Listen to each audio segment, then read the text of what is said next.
Earth crust factor affecting होने हैं, ठीक। नहीं ये मुझे बता दो, एक्चुअली बुक नहीं थी मेरे पास। ये तुम लोगों का हो गया ओरिजिन ऑफ अर्थ या geological history of earth, archaeozoic, protozoic, mesozoic, ये सब हुआ कि नहीं अभी? नहीं हुआ ना ये? चलो हेडिंग डालो, ठीक है वही टॉपिक है, हेडिंग डालो origin of earth, origin of earth, पृथ्वी की उत्पत्ति, इंपॉर्टेंट टॉपिक है। ओरिजिन ऑफ अर्थ, पृथ्वी की उत्पत्ति, ओरिजिन ऑफ अर्थ यानी पृथ्वी की उत्पत्ति। पहले तो कुछ डॉक्ट्राइन है, फिर सीधे सीधे जियोलॉजिकल हिस्ट्री पे मैं आऊंगा लेकर के क्या होता है।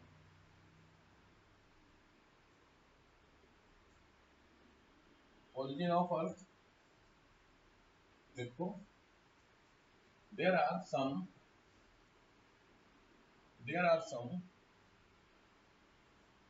doctrine related to the origin of earth, पृथ्वी की उत्पत्ति से संबंधित कुछ सिद्धांत हैं, पृथ्वी की उत्पत्ति से संबंधित कुछ सिद्धांत हैं जिनको हमको जानना है। एक एक करके सिद्धांतों के नाम लिखेंगे फिर आगे बढ़ेंगे। सबसे पहला जो सिद्धांत है उसका नाम है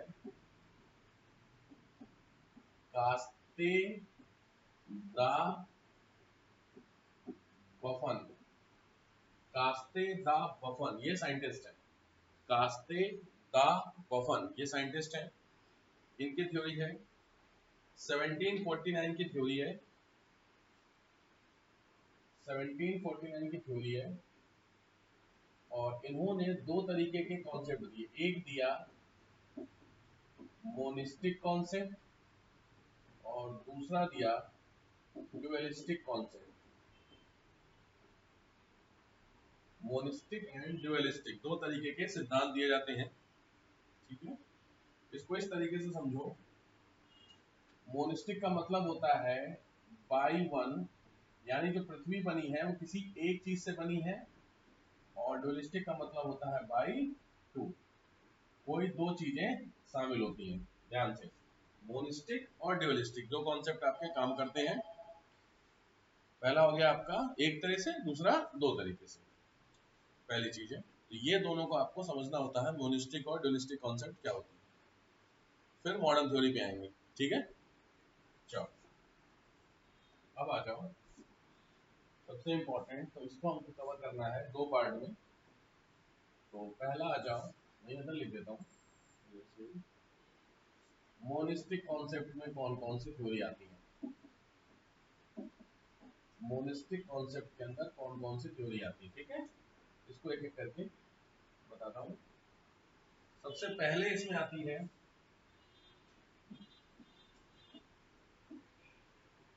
कॉमेट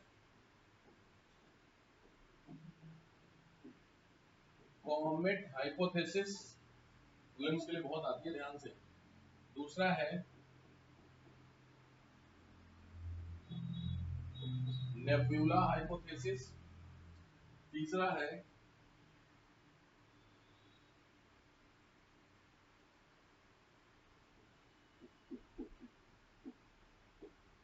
एयर मास हाइपोथेसिस या theory, and fourth one is meteor hypothesis. ये चार आपकी थ्योरी है। कुछ नहीं करना, पहले जानना होता था, सिलेबस में हटा दिया, थोड़ा अच्छा हो गया कि सब पढ़ाना पड़ता था। अब सिलेबस आपका ये हट चुका है, तो हट चुका है तो बढ़िया चीज है कि अब आपको केवल यही पढ़ना है। तो ये किसने किसने दी है, इसमें पहली वाली जो थ्योरी है ये आपकी थ्योरी है कास्ते दा बफन की थ्योरी, तो अभी आपने नाम लिखा। दूसरा नेबुला हाइपोथेसिस, ये थ्योरी आपकी है कांट की, ये थ्योरी है आपकी कांट की। ये जो थ्योरी है मीटियोर, ये थ्योरी है लाप्लास की।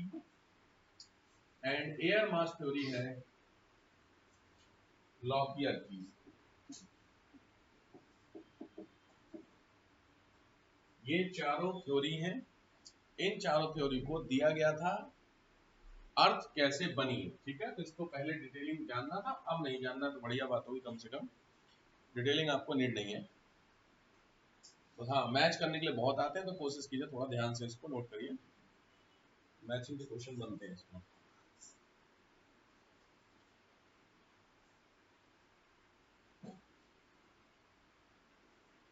Comet hypothesis, nebula hypothesis, air mass और मीटियोर थ्योरी। मोनिस्टिक को बोलते हैं एकलवादी दृष्टिकोण, एकलवादी दृष्टिकोण या मोनिस्टिक, एकलवादी दृष्टिकोण, मोनिस्टिक कॉन्सेप्ट, ठीक है।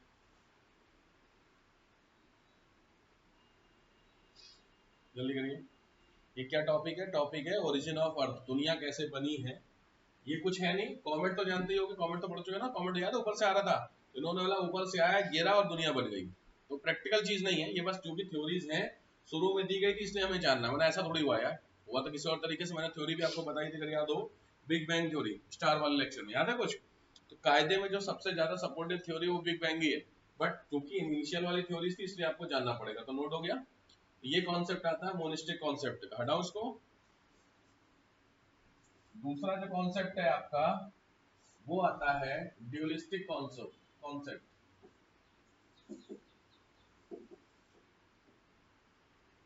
इसको बोलते हैं द्वैतवादी दृष्टिकोण, द्वैतवादी दृष्टिकोण, ड्यूलिस्टिक कॉन्सेप्ट। इसमें ध्यान से, इसके थ्योरीज के कुछ नाम है। पहला नाम है आपका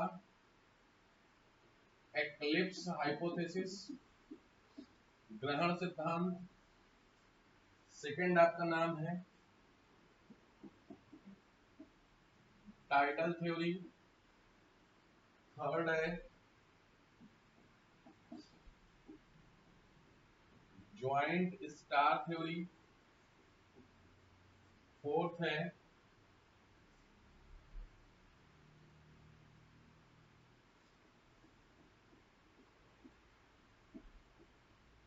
नोवल स्टार थ्योरी। नेक्स्ट है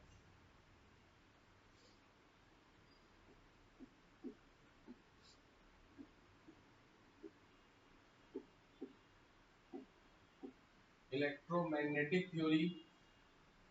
नेक्स्ट है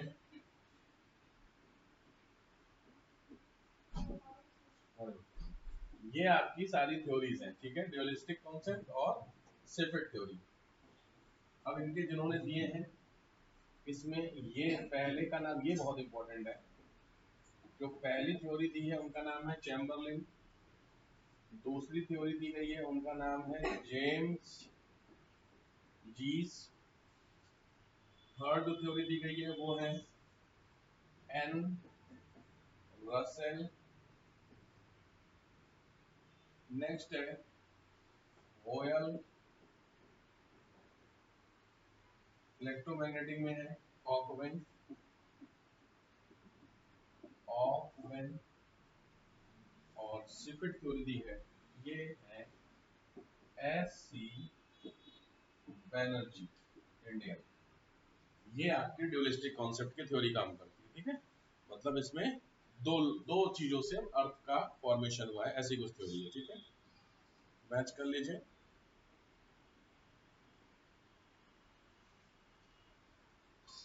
ठीक, एस सी बनर्जी।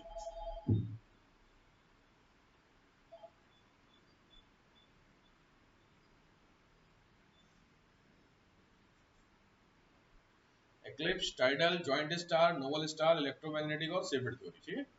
मैंने बताया ये सारी थ्योरीज के नाम है, पहले सिलेबस था तो पहले एक थ्योरी बतानी पड़ती थी आपको, तो अच्छे इस बार बड़ा सिलेबस जो है ना, बड़ा काफी हद तक मैंने देखा सिलेबस को ना कम कर दिया, तो बड़ा सिलेक्टिव हो गया सिलेबस, हो गया। तो ये दोनों थ्योरीज पहले पढ़नी थी, अभी आपको नहीं पढ़नी है, तो आपको चुपचाप अभी क्या करना है, बस इनके नाम याद करने हैं और कौन सी थ्योरी हो जाएंगे, ठीक है। प्रीलिम्स में क्वेश्चन काफी बनते हैं।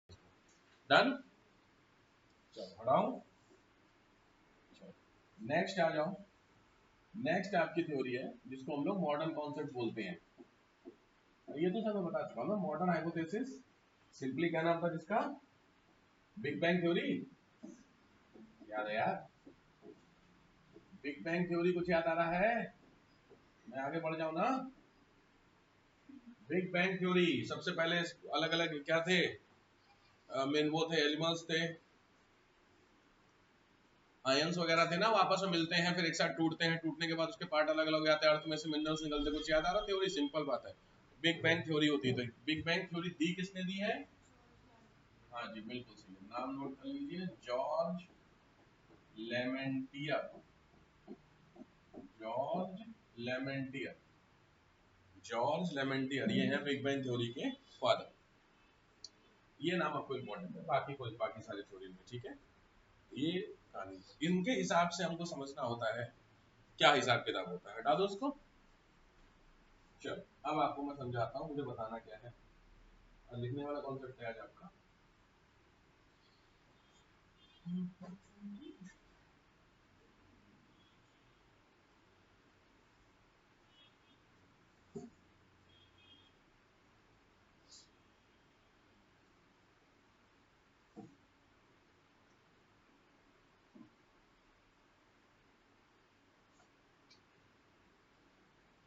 ध्यान से।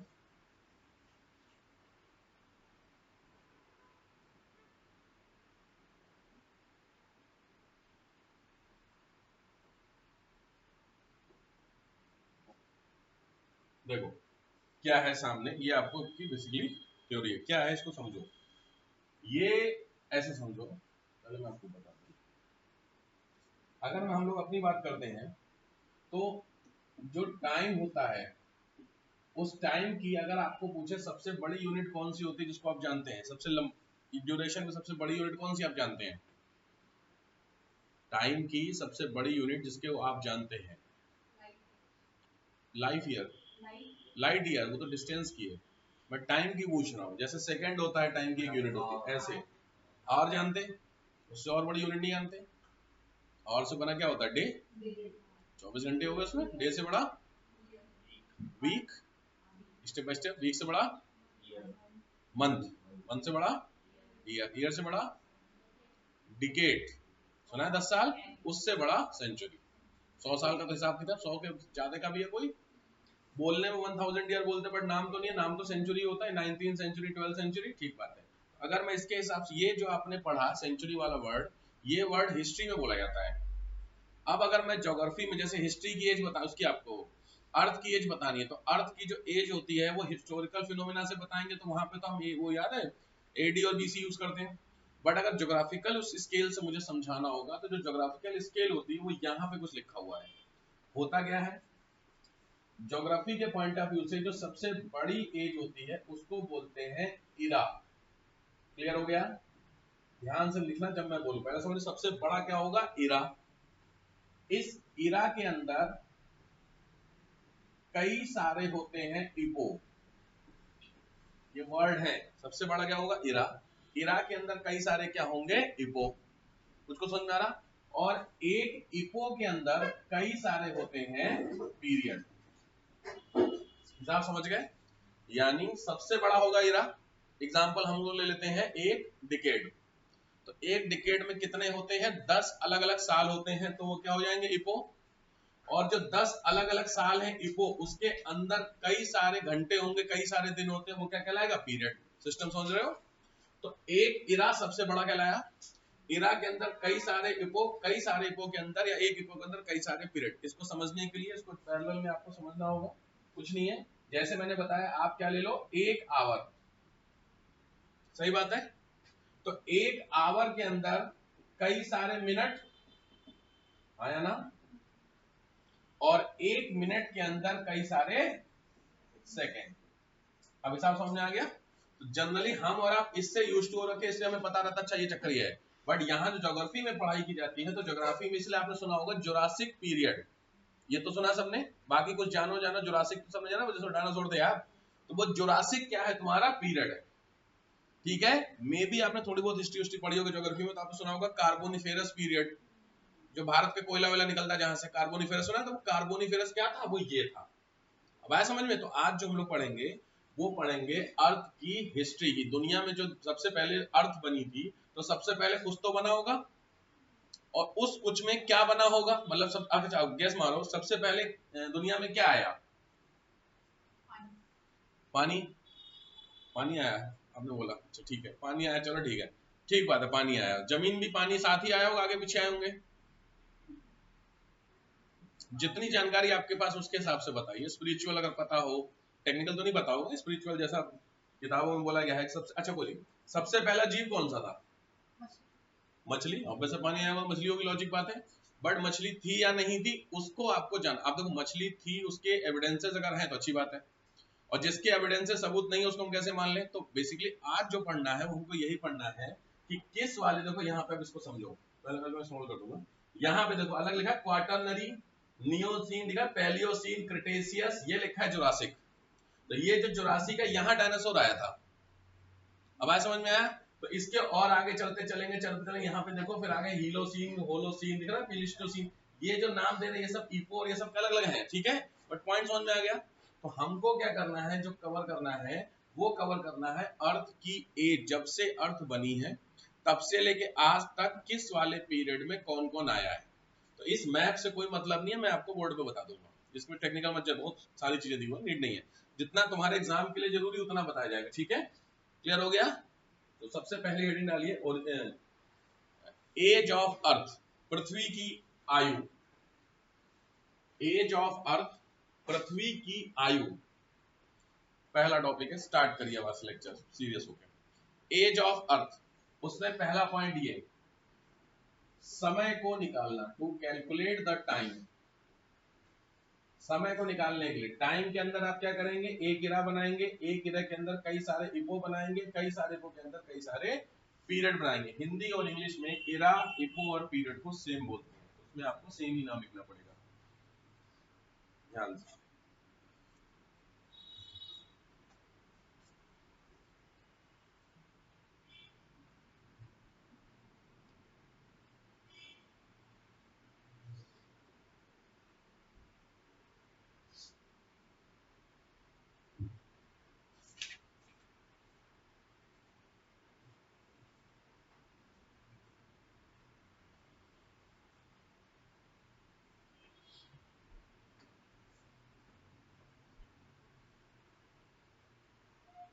थोड़ा सीरियस होकर के काम करते हैं क्योंकि थोड़ा जरूरी चीजें हैं आपके लिए,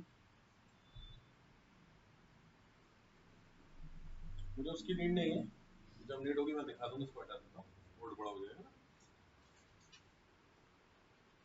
स्टार्ट करें, नोट हो गया ये आपका, बहुत इंपॉर्टेंट चीज थी। अब आपको इंडेक्स तैयार करना है, तो पहले इंडेक्स आइए,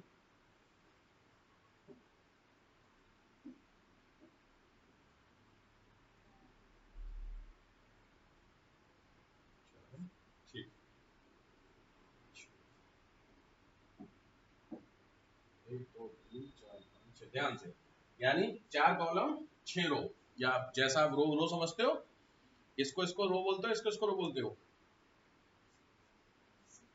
दोनों हाथ हिल गए, कुछ ऐसे से कर, कुछ ऐसे से कर रहे हैं, ठीक है, ये आपको समझिए, ये आपको जिस आपको जो समझना है, बेसिकली ये मुझे 4 चाहिए, ये मुझे 6 चाहिए, कर लीजिए, बनाने हैं मतलब आपको इंडेक्स में। तो लिखना क्या क्या है, सबसे पहले यहाँ पे लिखेंगे एरा, यहाँ लिखेंगे इपो, बड़ा इंपॉर्टेंट डेटा है, यहाँ लिखेंगे स्टार्ट, और यहाँ लिखेंगे एंड। कायदे में इसको मुझे ऊपर लिखना था, नहीं तो मुझे एक और चाहिए होगा फिर इसमें, ठीक है, कैप्चर में बना दूंगा। सबसे पहले है आर्कियोजोइक, ये बड़ी सरदर्दी है, एक मिनट ज्यादा नहीं, सिर्फ सरदर्दी वाला काम है। सबसे पहले में आइए आर्कियोजोइक, पहला। दूसरा है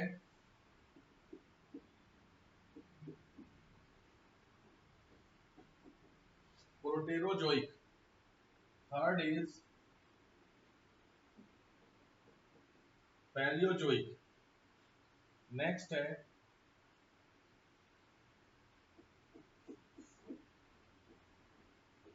मीसोजोइक, नेक्स्ट है Cenozoic, and last one is Neozoic. ये आपके हो गए 6 इरा। इसके अंदर पहला और दूसरे में इको नहीं है, फिर आता है आपका, ये कहलाएगा प्राइमरी। लॉजिकली उसके आगे के खुद से लिख सकते हैं। प्राइमरी का मतलब हुआ सेकेंडरी। चलिए मैं लिख के देता हूँ, this is called secondary, this is tertiary and last one is quaternary.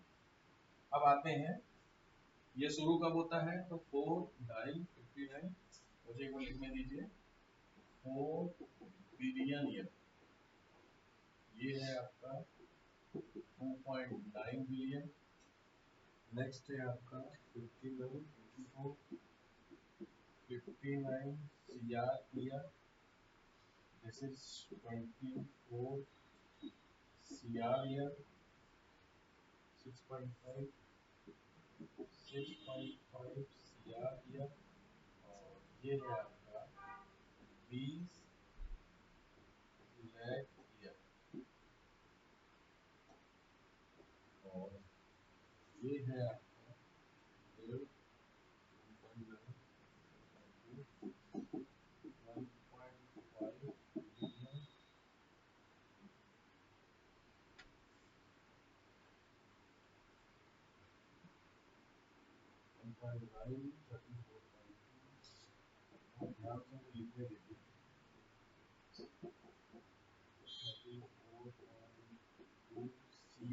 ये जरा ध्यान से लिखना है डेटा, इसलिए कहा मुझे लिख लेने दो।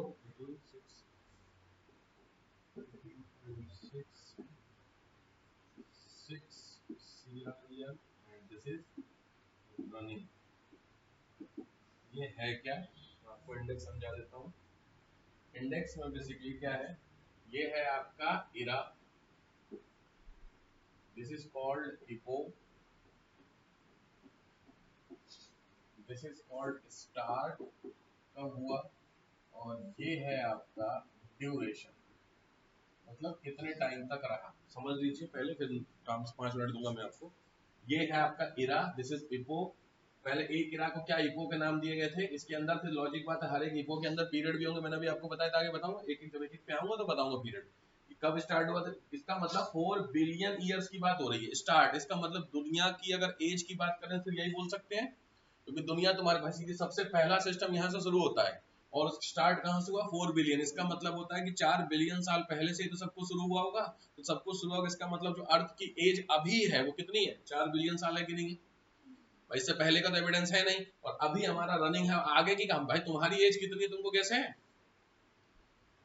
मैं तुमसे पूछ रहा हूँ तुम्हारी एज कितनी है, कितनी एज है तुम्हारी, 22 है अभी ना, लेकिन आपकी कितनी एज